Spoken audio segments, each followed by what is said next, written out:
Deforestation. What is deforestation? Well, deforestation is the permanent destruction of forests in order to utilize the land or trees. Typically, deforestation is clearing the lot of trees without the intention of establishing future growth. This means not replanting the trees, of course. So, if I was to draw a bunch of trees here and replicate the forest and take them away, the development would be mainly urban environments. This is one of the biggest ones. So this would be houses, followed along with maybe a road. And then following that, we would have agriculture, which would be farming, and livestock.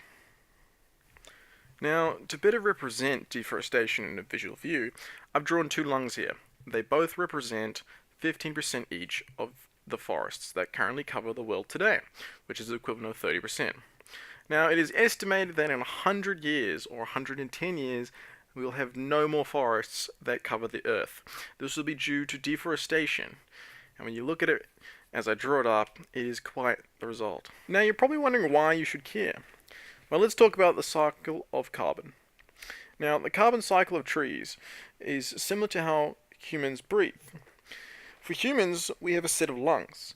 The set of lungs absorbs oxygen, we use this to breathe, and we exhale, we produce carbon dioxide, also known as CO2. Now, for trees, it's actually quite simple. You just flip the whole system. Trees, they require carbon dioxide.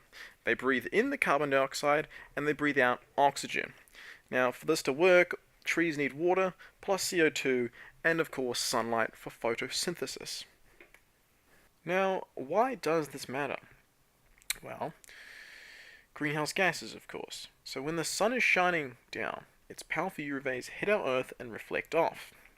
They reflect out and it doesn't matter. However, when they hit carbon dioxide, which is a greenhouse gas, they actually reflect back down onto our Earth, essentially warming our Earth back up, which is making our Earth into a small greenhouse. Now, this is a terrible effect because this is affecting and contributing to climate change. Now, you may be wondering where all that carbon dioxide goes. And of course, for trees, they actually obtain and hold this carbon dioxide. So let's just quickly draw out a tree here with the roots, the trunk, and the leaves. Now, the trunk actually stores 40% of the carbon dioxide, the roots 13%, the leaves 1 to 2%, and the soil stores 45%. This, of course, is organic matter included in that. Now, the rest of that is woody debris, which probably stores 1% or more. Now, you may be wondering what happens to all that carbon dioxide when it's cut down, or even worse, when the tree is burned. Now, that tree actually releases all of that carbon dioxide back into the air. That's 40% plus 1.2% from the leaves. Now, when we take away the whole top half of that tree, and we're just left with the stump and the roots, well, it's not really good because it rots away slowly. And over time, when it rots away, the roots diminish and they become soil, and so does the trunk. So with no leaves, it can't live. So then there's no tree, and the tree dies as an end result. Now, with this result, of course, we do have negative effects on the terrain that is left behind. Now, those effects appear when there's a heavy downpour of rain. Now, the rain hits the soil and makes it quite loose. Now, this is because there's no plants or vegetation or trees that hold the soil together. Now, the soil is held together with the roots of these plants or forests, which hold the water in place. And the trees actually absorb the water. Now, a lot of the excess water is just laid on the topsoil and runs off. However, with the soil being extremely loose, it starts to deform and sinkholes can actually appear, and they can just cave all that dirt in, which creates the sinkhole. What are the causes of deforestation? First, we have mining. The increase of mining on tropical rainforest is furthermore damaging. This is due to rising demand and high mineral prices. These projects often include railways, roads, or power systems which require deforestation. Next, we have paper. America, China, Japan, and Canada are the leaders of paper usage.